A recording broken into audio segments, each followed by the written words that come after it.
The sound of chorus frogs will soon give way to the chorus of 17-year cicadas in northern Illinois. Their periodic appearance allows only for periodic study. Therefore, science around cicadas is still emerging.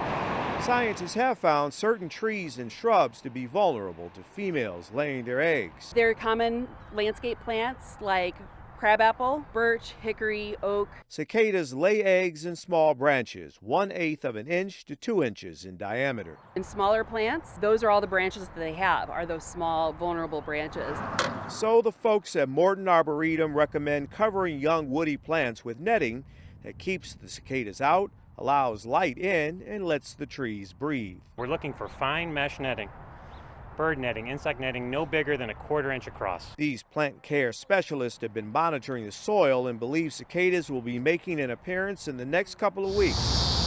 So netting those plants now is imperative. If we don't protect those trees, the damage that the female causes when she lays her eggs can actually cause branch and twig dieback, which is less recoverable. And the entire plant can die if it's already struggling or new to the landscape. Some folks may not like the noise and the mess cicadas make, but they do aerate and provide nutrients for the soil when they decompose. Still, if you don't want your young plants harmed, start netting today. You're going to want to leave them on your woody plants in your home landscape or in your neighborhood for approximately 6 weeks. The smile on the kids' faces when they dance, the joy that we see in them, the joy that we get as parents, and also the joy that we provide the community when they watch them dance. Those smiles come courtesy of 4 South suburban women who decided that going to Chicago for dance lessons was not an option. They wanted to create something closer to home. We all work. All of us are full-time moms and full-time jobs, and we had a lot on our plate to begin with, so it's like, how are we going to do this? Time constraints aside, they formed the Necali cultural movement in Blue Island. Necali is a word from the Nahuatl languages, which means battle or warrior. So I feel that's what we are. We're a bunch of warriors trying to make it in this dance world. Warriors, because this is all done through volunteers. They thought only their 6 kids would be participating. But to get the practice space donated, they opened it to the public and now have almost 50 dancers. Retaining their cultural heritage keeps them going. I actually danced when I was in Mexico. I was born in Mexico. I have a little bit of that experience, and I want her to also experience that. Every state in Mexico has its own dance. And one thing that we like to teach our kids is to represent that region with pride. Happy, confident kids are the reward. They're like gleaming, they're beaming with pride when they're dancing out there. Their determination and commitment led them to perform at the State Fair in Springfield, and the women continue to look forward. To expand this to something else besides just the dance. Can we get a teacher in here to teach them guitar? Can we get a mariachi going? The kids seem to be open to anything. Where I've grown up, there's not really a lot of people that have the same culture as me, so it's nice being able to find others with who I'm able to connect with. And in the meantime, I really love dancing because I just connect with the music very well, and I like showing off my dance moves. They all should be proud of their dance moves and their very bright futures. David Bednarik ran his fastest mile in 4 minutes, 24 seconds. Aside from running with the Batavia cross-country team, he also has a job. A part-time job, of course. He's only 17. When he's not running or keeping a watchful eye on swimmers below, you may catch him at his latest business endeavor, which includes thrift store shopping and selling those items for a profit. Every 2 weeks I make about $200. Through the process, he had a light bulb moment. So I was really interested in the clothes, and it just seemed like if I couldn't find something I wanted, why not just try to make it myself? So now he's envisioning designs he hasn't been able to find in those thrift stores. He even makes the patterns, all self-taught.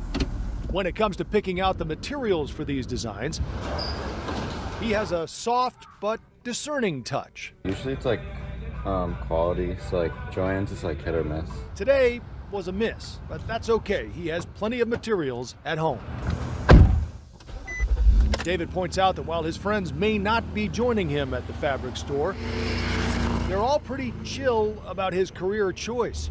It's the older generation causing him to hesitate. When adults ask you, it's like a little bit weird to say that you're going into like fashion design. It's not like a very like common major like interest. But that's not going to stop him. And neither will the odds of becoming an internationally famous designer, which are 160,000 to 1, according to the Princeton Review. David does it because he enjoys it. His mom taught him the basic sewing techniques, but he has taken it to a new level. He took this old Carhartt jacket, cut out the stains apparently caused by welding, and replaced them with this unique fabric he found at an estate sale.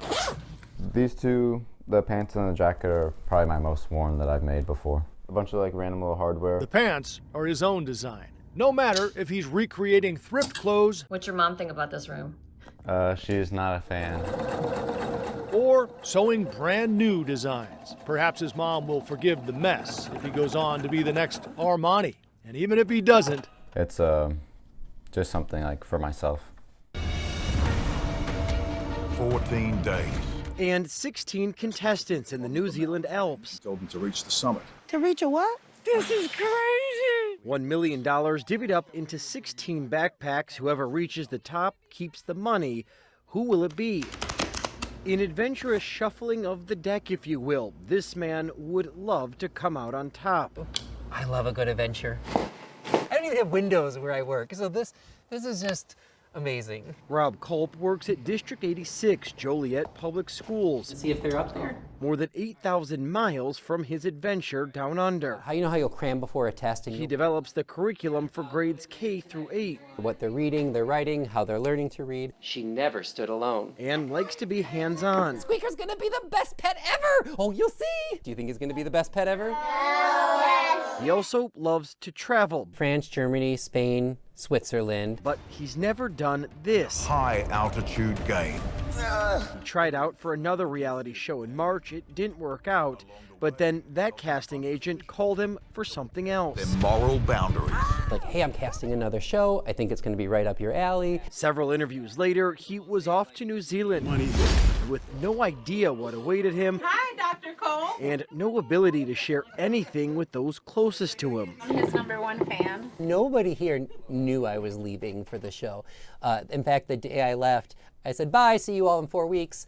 And they thought I was joking. He was not. His wife knew where Rob was going, but that's about it. I haven't revealed anything to them. And my wife's a little upset with me about that because she's like, I want to know. And I was like, you're going to have to watch to find out. No matter the outcome, Rob says he's happy he had the experience. He's been able to show his 2 children, Toby and Everly, how to take risks. You okay? Then focus on the positive. I can either choose to be scared or I can choose to enjoy this moment. And so I just chose to enjoy the moment. His family, his co-workers, and students all make up his winning hand. I'm a winner regardless in life just because of the people who I've surrounded myself with. Tonight, the First Congregational Church in Elgin is recreating the first concert ever played on its big pipe organ. That concert was 130 years ago. Our photojournalist Lana Hinshaw-Klann gives us a preview of the historic music revival. When I actually first started here in November of 21, they had some historic information on the organ. Found the information about who performed the dedication concert back in 1893. I'm performing works from the exact program of Clarence Eddy, who was a famous organ virtuoso.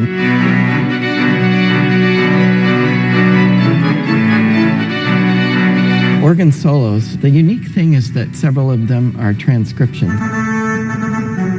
So they're pieces that were originally for orchestra. Douglas was my master's instructor at Northwestern University. We're friends now. I'm glad that I don't have to perform all the pieces, that I got someone to do it for me. I'm a concert organist, so I play throughout the world, really. The pipe organ was installed a few years after the building was completed in 1893. It's gone through several reiterations. They took off that console attached to the case and put a new one over in the corner here. In the 1930s, I believe. Then in the 50s, they went through another rebuild and put a different console down in the middle pit, which is where it is now. Doors open at 6:15. We are selling tickets online on the church website, fcc-elgin.org, and also at the door. It's very nice because it has a lot of colors to highlight just everything that I'm playing. It fits perfectly for the Victorian music I'm performing today.